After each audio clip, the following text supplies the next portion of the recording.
multi-hazards, all protecting communities.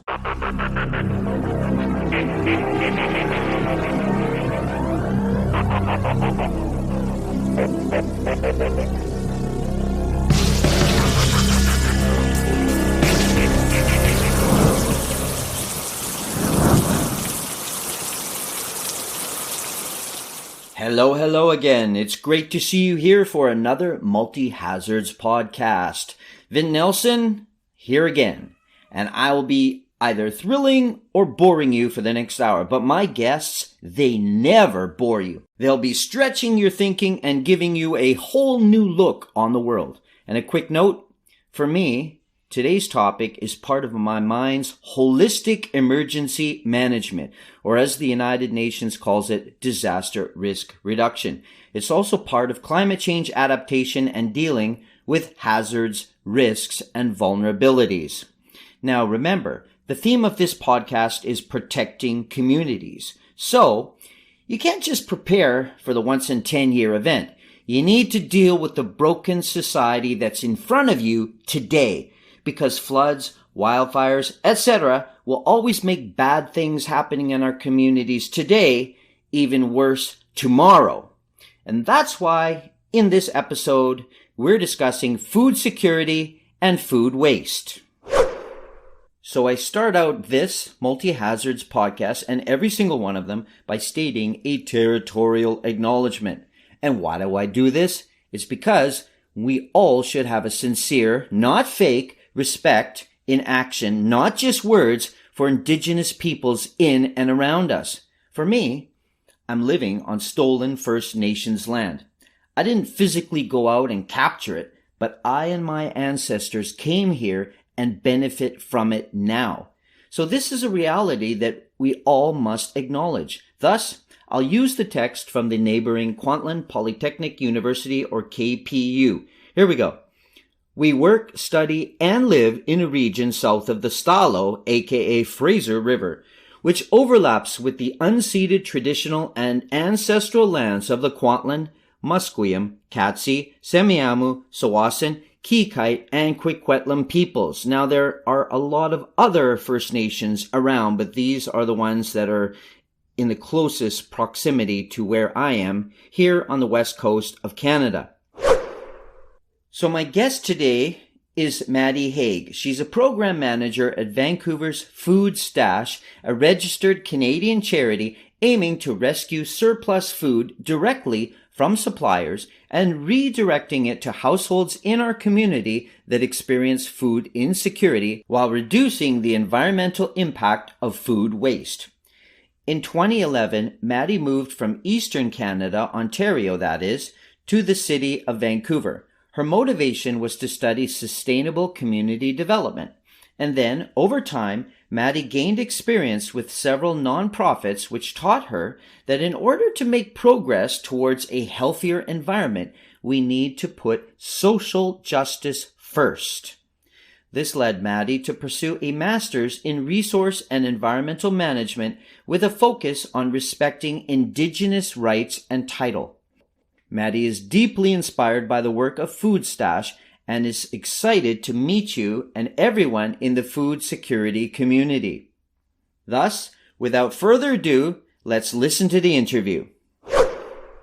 So hi everyone, this is Multi-Hazards host Vin Nelson with Maddie Hague. I hope I'm pronouncing your name right. Is that right? You are. Yeah, that's correct. Okay, Maddie Hague. She's the program manager at Food Stash Foundation on the unceded traditional Salish territories, aka Vancouver, Canada. And I'm so excited for this podcast. So hi, Maddie, how are you doing today? Hi, I'm great. Yes, I'm also excited. Thank you so much for hosting me today. I'm looking forward to talking about food security and what we do. Great. And honestly, I was telling my family, I was like, I don't really have as many these days people from the Vancouver area. So it's kind of an honor to have somebody who's located more locally. So yeah. Oh, great. Now, one of the first questions I'm asking everybody is because there's something strange going on in the world right now. And it's called the pandemic. There's so many other strange things, but this pandemic, it just seems to drag on and on and on. And I'm just wondering, how are you coping with this really weird crisis situation that we're in? Yeah, well, thanks for asking. Yeah, on a very personal level, I have actually seen a lot of positives, actually. I've been able to sort of slow down a bit and even take a couple of night courses. So one of those was the Master Recycler Vancouver course offered by SPEC, which was really interesting because it's all about decreasing our waste streams. And kind of what happened in the pandemic is we saw up to 250 to 300% increase in single-use plastic due to pandemic. So it was really motivating to try and cut back my personal waste and try and reduce waste even more at work. And I was also able to get certified in life coaching. And that was really great because it gave me resources for managing my own mind and building emotional resilience. So if anything, I actually feel a bit more calm than before the pandemic. And some of my family members who've always struggled with chronic illness and immune system challenges, they're actually better than ever because folks are just being so conscious of the spread of germs and keeping people safe. So on a personal level, I really can't complain. Right. It seems like life as a whole is simplified somewhat. Don't you think so? Yeah, I think so. I felt like I was in overdrive before. Right. Maybe that's why some of the people, even with chronic illnesses who are at high risk, because everything's kind of slowed down and simplified, that it's kind of easier to control and manage than when the chaotic normal life is happening. Yeah, I agree. Yeah, it seems like it. Now, this is for me is quite a new field, talking about food security. And I was reading your organization. What's it called again? Yeah, it's Food Stash Foundation. Okay, so I was thinking whoever thought of that name, Food Stash, they're stashing the food. Yeah. So I was reading the website, the About Us, and it was talking about food security and food waste, and also about the local community. So I'm wondering about this field of food security. I'm wondering what your role is in that field and in your organization. Yeah, so I actually started at Food Stash Foundation just about a year and a half ago, but things have obviously moved very quickly with the pandemic, and our model was quite good for responding to the pandemic. So we grew quite quickly. There was suddenly, emergency funding available, which was amazing. And so I'm now working as the program manager. And so I support the program staff and assist our sustainability efforts and also oversee our PR, which is a lot of education and advocacy work. Okay, awesome. Now, what exactly is this field called food security? Great question. So according to the Food and Agriculture Organization of the United Nations, food security was defined by the World Food Summit in 1996 as existing when all people at all times have physical and economic access to sufficient, safe, and nutritious food that meets their dietary needs and food preferences for an active and healthy life. And just to clarify that further, so right now the government of Canada currently defines food insecurity as the inability to acquire or consume an adequate diet quality or sufficient quantity of food in socially acceptable ways, or the uncertainty that one will be able to do so. Wow. And it's quite amazing to me. Everybody's talking about Vancouver, best city in the world, right? And it seems very contradictory to me to have this issue of food insecurity in our city. I did some courses about Yukon and Northwest Territories and Nunavut and all that areas. And I can understand why, because it's just, if they get outside food, they got to get it shipped way up there. But Vancouver, we're a port city. We've got access to the best food in the world. And I guess that's a side question here. How did we get food insecure in Vancouver? I just can't believe it. Absolutely. I mean, I think it's because it reflects the huge wealth gap that we have in Vancouver. So yes, we are a port city and we have a ton of food coming through here, being produced here. But we have really high rates of poverty in addition to high rates of wealth. So yeah, there are a lot of folks who can waste food, and there's a lot of folks who can't acquire food. Right. It kind of reminds me, when I was a kid, I went to Hawaii with my dad when I was 16, and it was just amazing. You'd see like the uber wealthy, and then you saw, and this was a long time ago, and then you saw people who are like doing construction or doing service work, and they could barely even like have dwelling to live in. So I think Vancouver, we kind of reflecting that reality of the haves and the have-nots. And it's basically not that many people in the middle anymore. So I'm wondering, like, how did you get interested in this field? And you have a really wide background, I see. You're very wide ranging in all of the studies you've done, right? Undergrad, postgrad, professional studies. Yeah. So yeah, I guess I've just always been really passionate about the environment. I was like that kid picking up litter on the school grounds. Okay. And just quite passionate about fairness as a kid. And so I think food security it just seems to be where those two intersect. Like everyone on the planet needs to eat. Producing all that food has huge implications for the climate and biodiversity. Meanwhile, as we were just talking about, like who has food to waste and who goes hungry, well, that often reflects global and historical patterns of economic exploitation. But on the other side, on the positive side, the cultivation and the sharing of food can reflect communal systems of reciprocity and deep reverence for other species. So it's almost like food is just a way to like get everyone to the table, like talking about sustainability or talking and negotiating and creating solutions. And I'm not sure how far you want me to go in terms of like my studies, but I started with my undergrad in anthropology. So that led me to archaeological fieldwork, which really strengthened my respect for First Peoples and the need to decolonize. I did that from quite young, like age 19 to 25, and it really exposed me to a lot. It really opened my eyes, but I just didn't really feel like I was contributing in the way I wanted to. So I moved to Vancouver.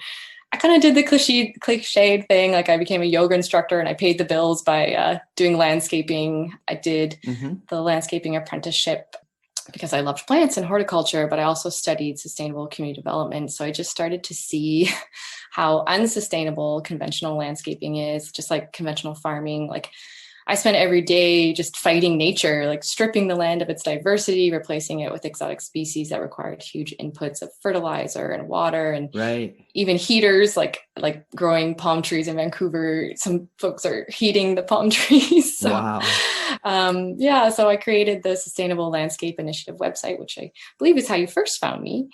Exactly. And it was also during that time as a landscaper, I was just throwing away buckets and buckets of food, like these fallen apples, these beautiful apples. So I found this group called Vancouver Fruit Tree Project, which, picks backyard fruit and takes it to charity. So that was my first intro to food security work.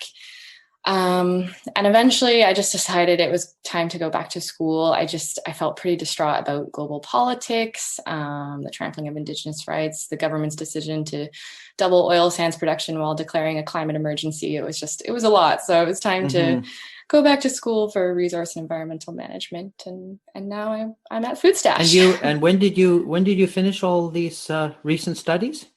I just finished about 2 years ago my master's and then went straight into Food Stash.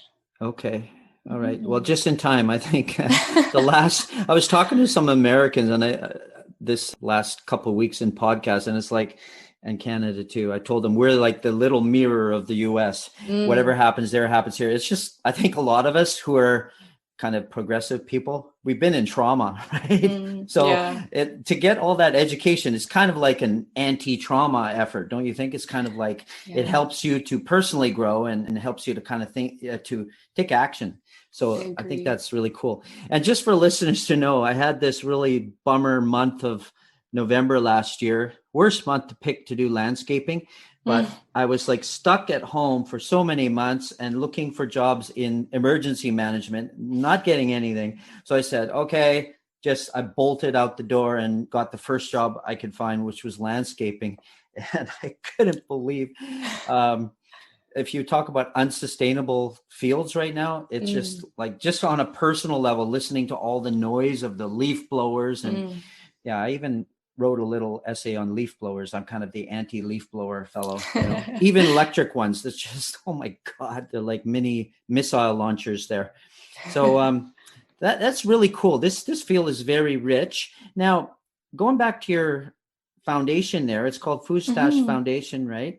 Yeah. And I'm just wondering about why is it called foundation? Is it actually like funded by the Gates family or somebody who owns Superstore? Or It's just because we are a registered charity. So we got registered back in Okay. 2016, and it's a provincially based charity. Yeah. Okay, so it's not sort of the American definition of foundation where it's like a big multi-billionaire person or company or family that's funding. Okay, I was just wondering about that. Sure. Now, it says here to reduce the environmental impact of food waste. That's on the mission statement. So I'm kind of curious about this. I know that some homeless people, they go into the bins and they'll try to get food waste, but I didn't really understand much. What is that impact on the environment that wasting food has? Sure. Yeah, that's a great question. So, in terms of the environmental impact of food waste, so if we didn't compost our food, like we're very lucky in Metro Vancouver to have a municipal composting system. But if the unsold food goes into landfill, it breaks down through an oxygen-starved process, just from all the layering and all that. So that process produces methane gas, which is 25 times more powerful as a greenhouse gas than carbon dioxide because it traps more heat. So it just adds more to climate change. But even in the composting system, when you're wasting food and it's breaking down, it's still creating carbon dioxide through the aerobic process. So there's really no good way to waste food. It's all going to break down and create. I'm just curious, apart from climate change, I'm wondering if that is actually increasing the pollution in our environment for ourselves to breathe. Do you know about that? That one's not as clear for me, like in terms of like fine particulate matter and things like that, because it is a gas. So for me, I've mostly heard of it in terms of like the greenhouse effect and contributing to climate change. That's something we need to look into, because that the climate change is a double whammy. It's not only just like, oh, we're risking human extinction in 100 years because of climate change. That's not the only thing. It's what now breathing in pollution and sending us to the cancer ward or whatever, right? That's a big deal. So I never really thought about food rotting and actually being harmful to us. So the next part in the mission statement, it talks about to addressing food insecurity. And we were talking about like, whoa, Vancouver, rich city, but we do have food insecurity, not feud. We're not feuding with anybody except ourselves. So it says we rescue good food that would otherwise go to waste and feed it to those who need it. That rhymes. So like, could you explain this first about the food insecurity, and then where are you rescuing this food from? Sure. Yeah. So I briefly went over like food insecurity is about experiencing barriers to accessing food. So that might be mobility challenges, that might be financial. And then in terms of rescued food or food recovery, what that means is when food, like good food, doesn't sell for any number of reasons. And this is kind of like a cultural thing we need to deal with. Like perhaps you've got some dairy that is approaching its best before date. Well, best before date isn't the same as an expiration date. There's very few things that actually have required expiration dates.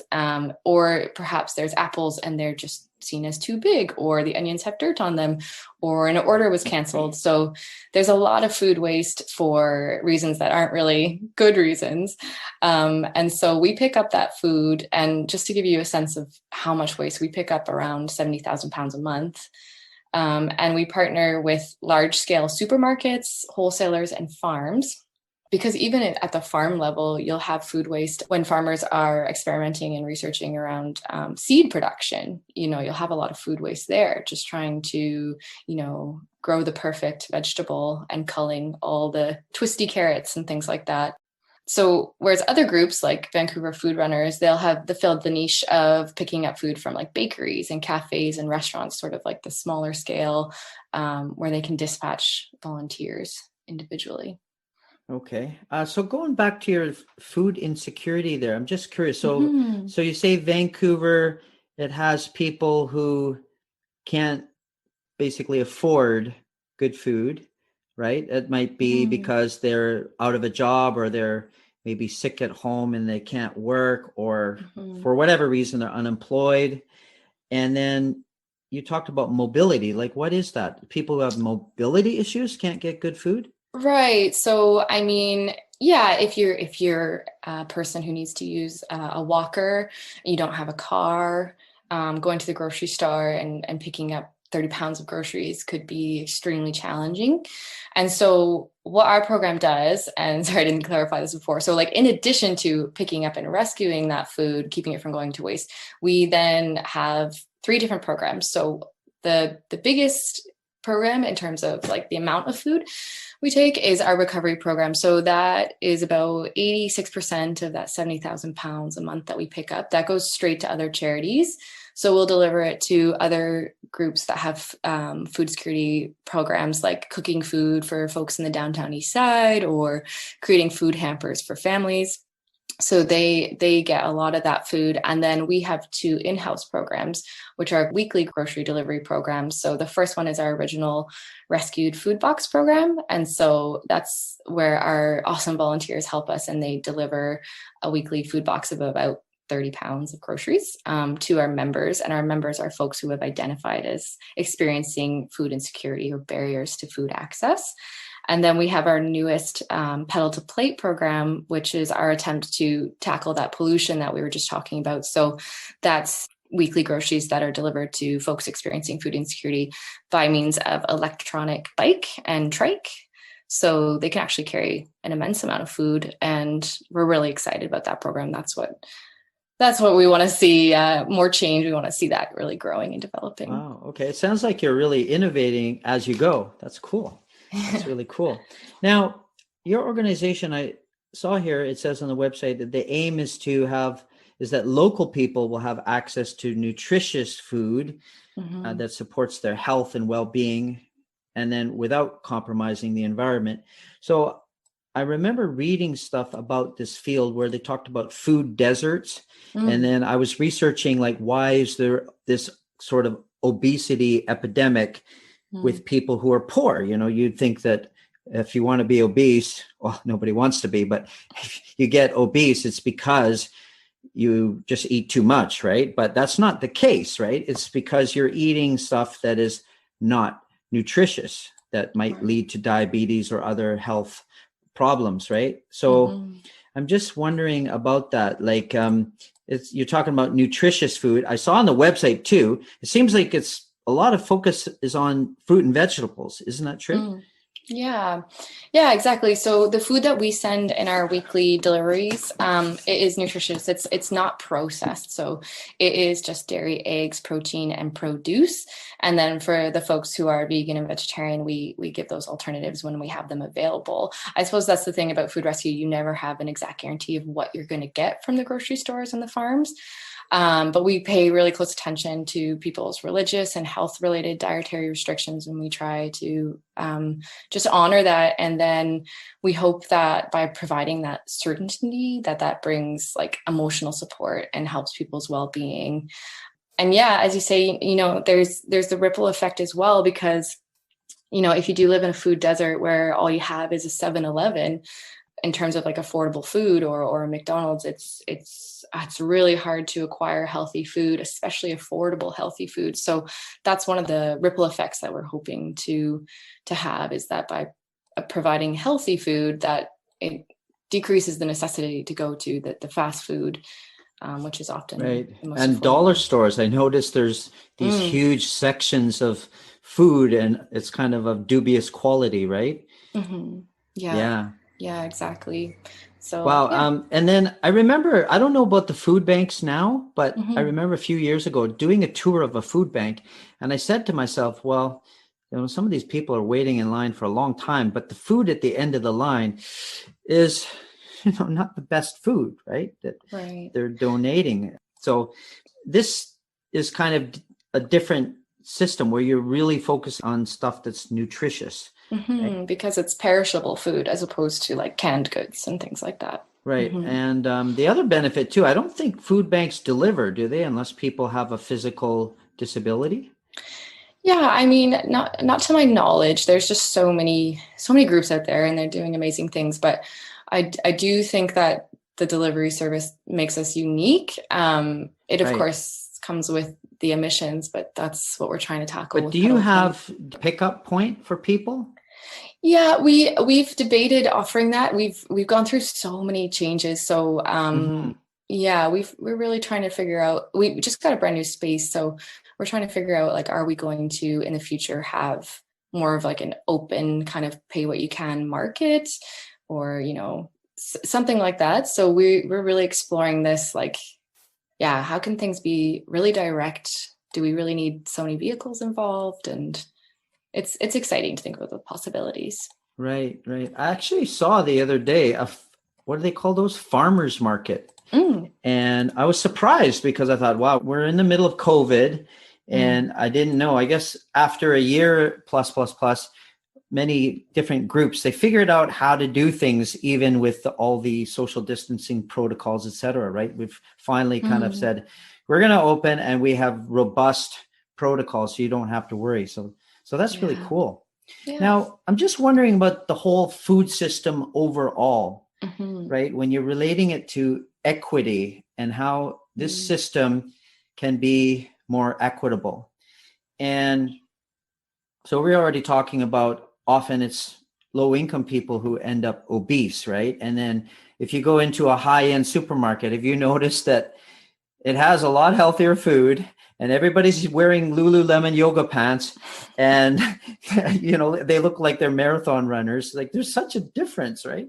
Mm. And it's kind of heartbreaking at times, but a lot of times it ends up being people who, at least in Vancouver, right, Indigenous folks who are either maybe local or they're migrating from other parts of BC or Canada, right? And then oftentimes, like for example, I live in the suburbs. It's often people of color who are new immigrants, who are renters, and they're just kind of like living hand to mouth, working at lower paying jobs. So I'm just wondering about this whole system. Like, what are your ideas about how can be more equitable?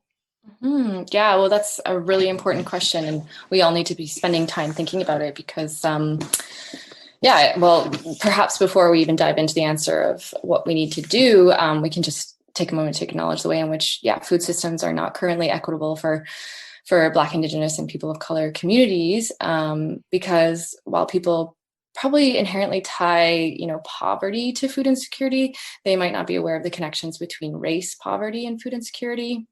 So, as we were kind of discussing, so here in Vancouver, the highest rates of poverty are experienced by Indigenous populations. So 41% of the Indigenous population is experiencing poverty. And then when you look at new immigrants who are without permanent residency, they're right up there with 40% of the population experiences poverty. And then with Black individuals, that's the third highest rate of poverty at 29%. So, I think these rates really reflect lasting impacts of imperialism and slavery and racism. And it also reflects the challenges one faces when they relocate to a new country and they have to start all over again. And those rates are particularly high when folks don't speak English as a first language, because again, it just comes to these barriers for employment, and then barriers for accessing food if you can't afford food. So in terms of working to make the food system more equitable, Food Secure Canada, which is a research and advocacy group, they put together a really solid action plan, which has been summarized into 7 points. So I don't know if you want me to go into them because it's a bit long, but I think they're pretty Okay. Well, strong. what are the points that you feel are kind of the most important there? Well, I think it's an acknowledgement of, if we improve the environment, it'll benefit everyone. So there's that side of, building resilient ecological food systems that shorten and diversify food chains. But there's also the other side about food sovereignty. So supporting Indigenous food sovereignty with First Nations, Métis, and Inuit communities, so that there are systems that help for the advancement of self-determination. So I guess just briefly, food sovereignty is where the food system in which people who produce and distribute and consume the food are the ones who are in control of the policies of the food production and distribution.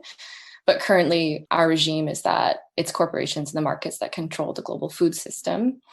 And so we really need to be championing dignity, decent work, and justice for food workers, because It's quite crazy to think that, this is one of the biggest workforces in the world, and one of the most essential workforces is those involved with food labor.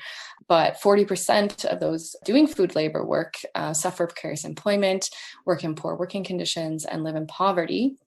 So it's the people who are growing the food who are actually experiencing so much hunger. And just in terms of making policy, we need to make sure that everyone's at the table, especially those who are marginalized by the present food system.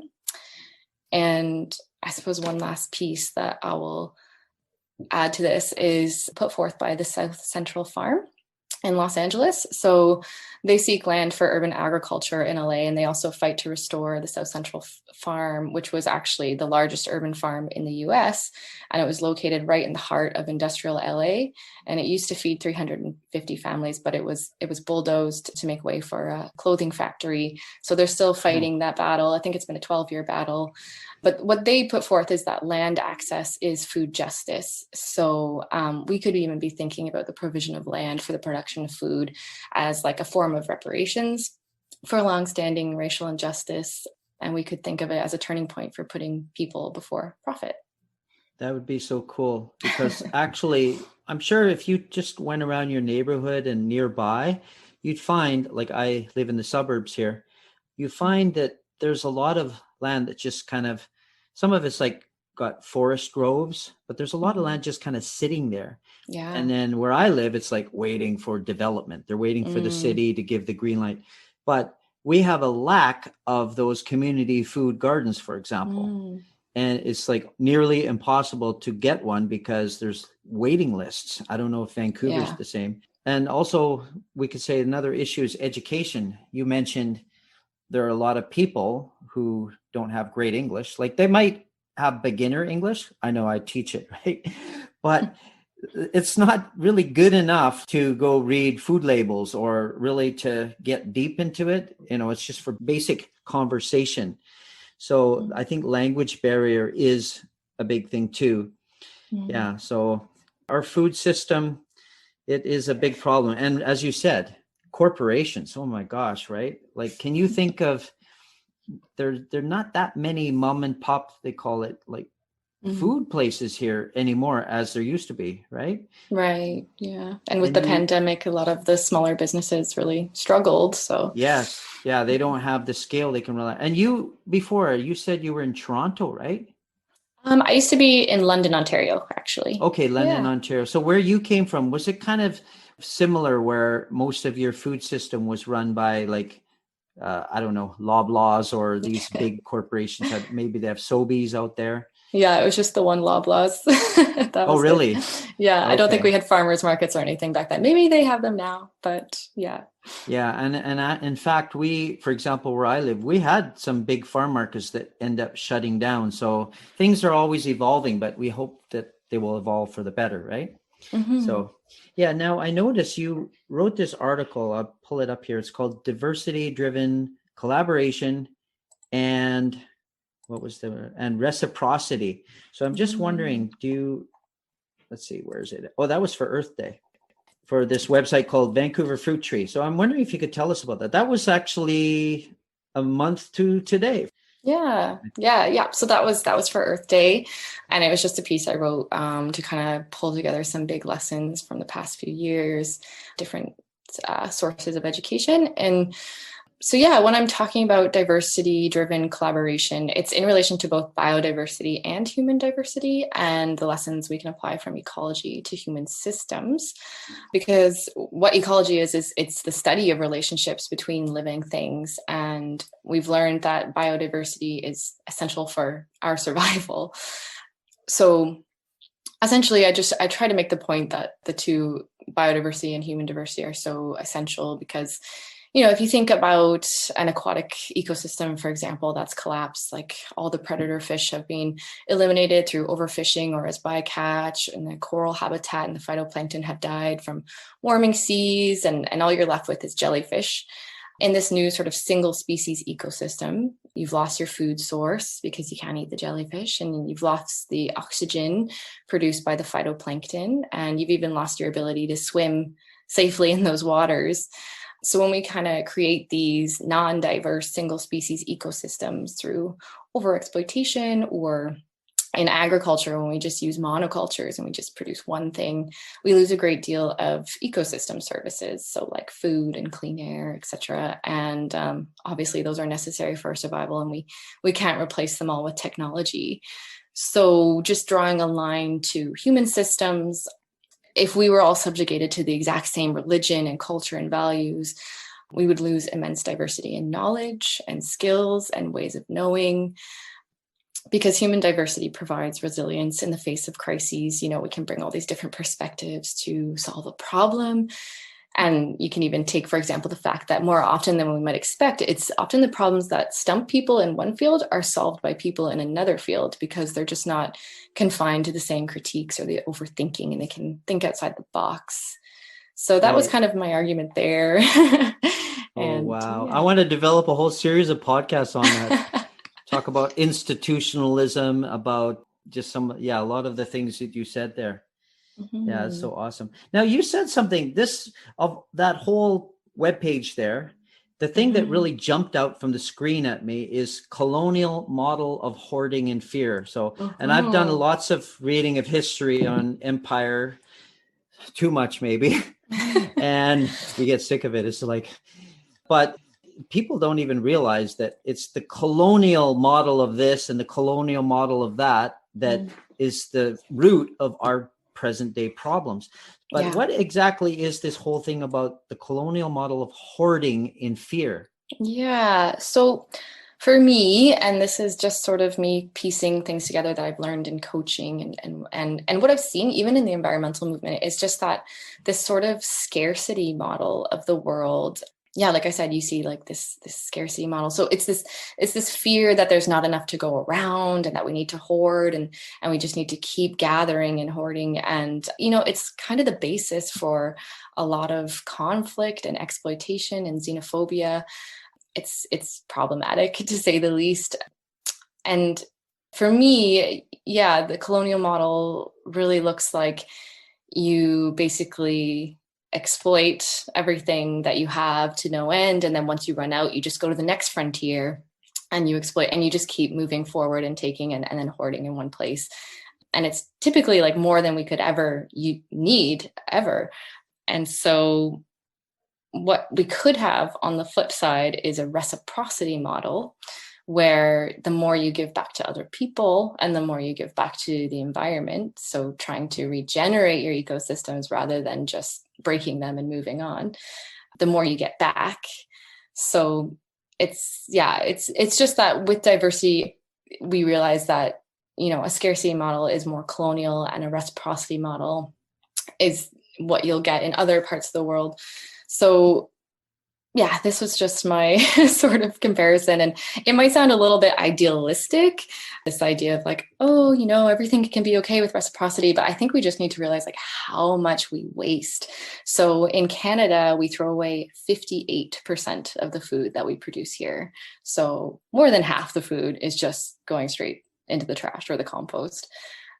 And we're huge water wasters here in Canada too. It's because when you have access to a lot of something, you tend to take it for granted. So I think for too long, we've been taking far more than we need, and we just need to redistribute things a lot better. I heard a radio show, and it's kind of like what you're saying, that the fellow, and I'll have to put it in the study guide that I produce at the end here, but he says it's like a big banquet hall with 100 guests.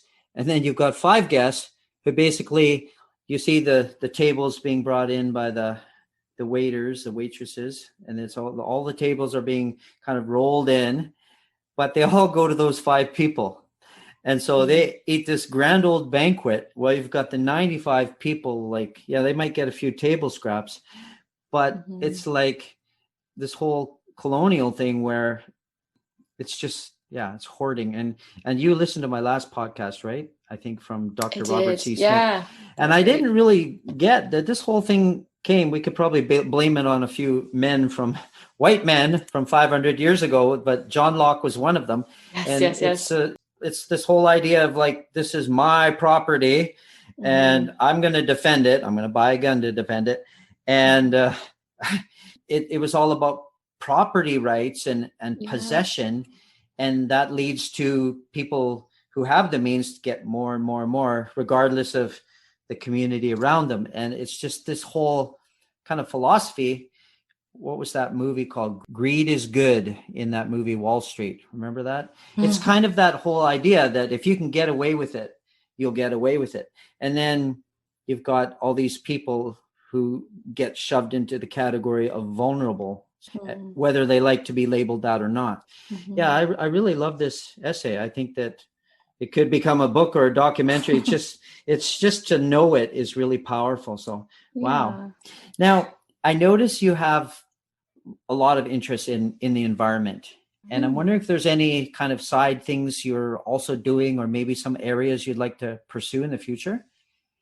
Yeah, I guess if it wasn't already clear, like the biggest thing that I gravitate in terms of like environmentalism is environmental justice, or what's kind of being rebranded as intersectional environmentalism. Okay. So that's kind of all about just trying to change the status quo where, you know, typically impoverished and racialized communities are ones who often bear the burden of environmentally destructive developments. And also, like, environmental justice is about not downloading the ecological and human costs of poor decisions onto youth and future generations. And I also just think it's about environmentalists ourselves taking a good, hard, critical look at ourselves and what we do in the history of the movement, because environmentalism has been sort of a realm for privilege and exclusion, at least in terms of who's in leadership roles and making decisions. So, for example, you know, the whole conservation movement started way back, like removing BIPOC communities from their land to make national parks, or, you know, in the 70s, there was these anti-litter campaigns that perpetuated this, quote, noble savage stereotype and appropriation of various cultures. And even in the 90s, there was settler environmentalists sort of speaking on behalf of old growth forests without necessarily consulting with the Indigenous nations it belonged to. So I just think that this sort of new wave of environmentalism is kind of taking off of intersectional feminism and the like, in terms of just thinking differently about not only representing certain voices and giving equal priority to ecology, economy, and equity. And the intersectionality is about, you know, not causing problems somewhere else by only focusing on one thing or one point of view. It's about being inclusive and hearing voices from everyone impacted by a decision, and seeing folks in leadership roles who have traditionally been marginalized. And you said that in the article, right? You're talking about listening to those people whose voices otherwise were not listened to. I remember reading that. Now, it's kind of ironic. Like, I looked at you. You look like you're European. I am. And then me too, right? I was talking with some people recently. You know, I used to feel guilty as a white person to get involved in these conversations about people of color and Indigenous. I thought, you know, I'm from the perpetrator group, so I should just sit on the side and shut up and, you know, feel guilty. Right. But now I'm kind of like totally changed. I'm like, I think we should be bold, right? Not in a way that, oh, we're going to come up and hog the space as usual and hog the leadership and make it the so-called white centered. But the conversation has to be shifted to listening to how Indigenous people say that we're going to solve the problems, right? The innovation can come from them.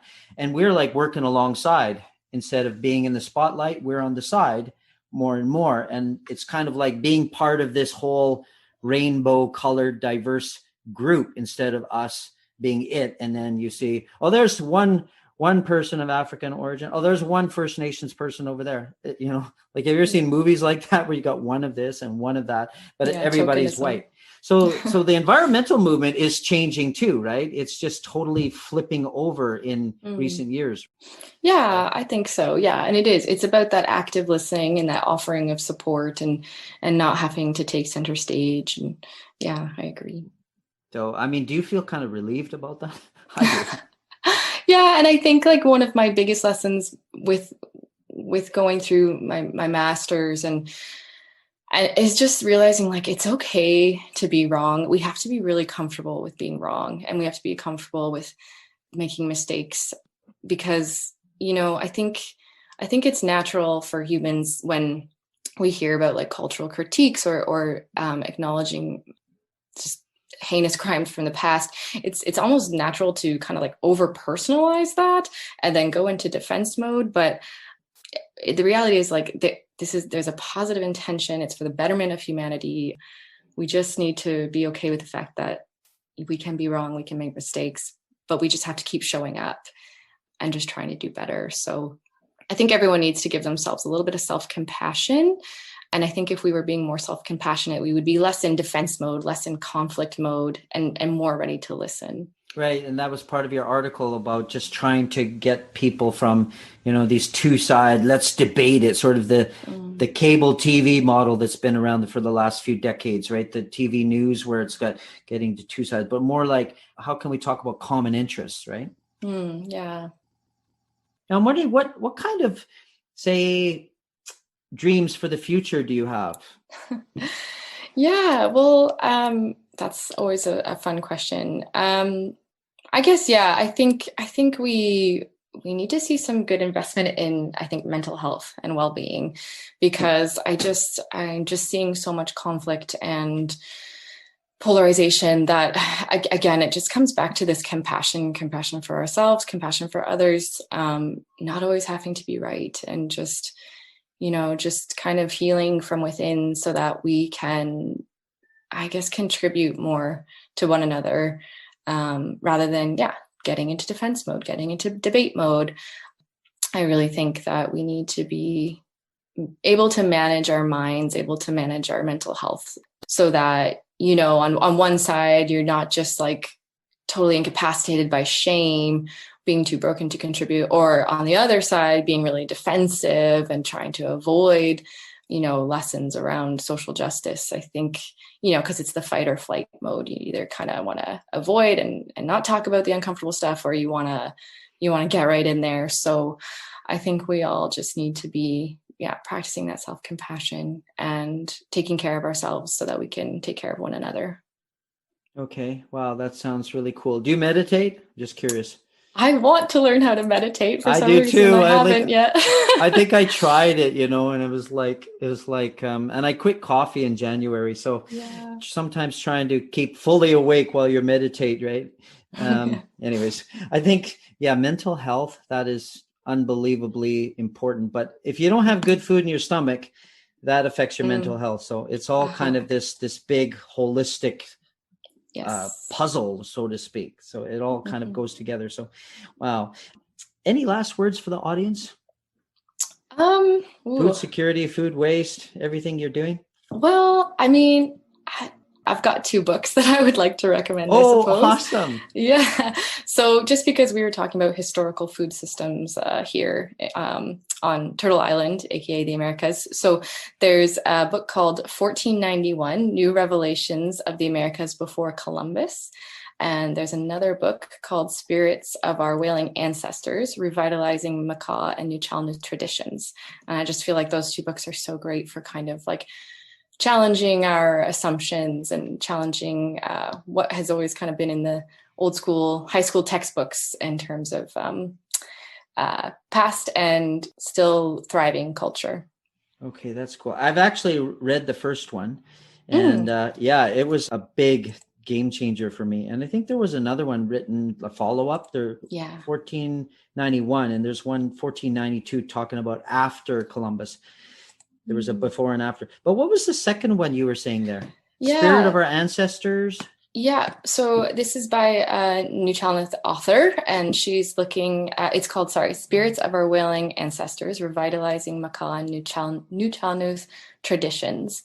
It's written by an Indigenous woman about her new traditions and food systems. And it's also interesting because it reflects on sort of the way in which environmentalism in the past wasn't so socially just, and how it was just certain voices. Is it by Charlotte Cote? Is that the one? Yes. Okay, great. Whaling Ancestors. All right. So this is from where we are. Yeah. Okay, exactly. Something local. That's so cool. Well, I want to thank you so much for coming onto the podcast. And sorry if I asked you a couple questions. I have this bad reputation. I try to sort of bend and stretch people's minds, to breaking point, right? But during interviews, sometimes it's kind of my bad habit, but I just like kind of sending our brains out to space until like we really grasp all these things. And so it's really refreshing to see what you're doing in Vancouver, of my city of birth. I love this city. And it's just, it's great to see what your whole team is doing. So thanks so much, Maddie. Yeah. And have a wonderful afternoon and weekend. Thanks, you too. Thank you so much. Okay, take care. Bye. And that's a wrap. This was a beautiful conversation with our wonderful guest, Maddie Hague. And thank you, Maddie, for being here with us at the Multi-Hazards podcast. And a tiny little innocent and yet so important disclaimer here. First, this podcast is meant to be educational and does not try to offer legal, medical, and other specific advice unless otherwise noted. Second, the opinions expressed here do not necessarily reflect those of the organizations that either my guests or I are working for. So, here as I conclude this episode, I thank you, each and every one of you, my dearest listeners, for joining us today. Stay safe out there and stay tuned for more episodes. This is Vin Nelson wishing you the best on your journey of surviving and thriving with all that life throws at you. Cheers to you all. Peace out.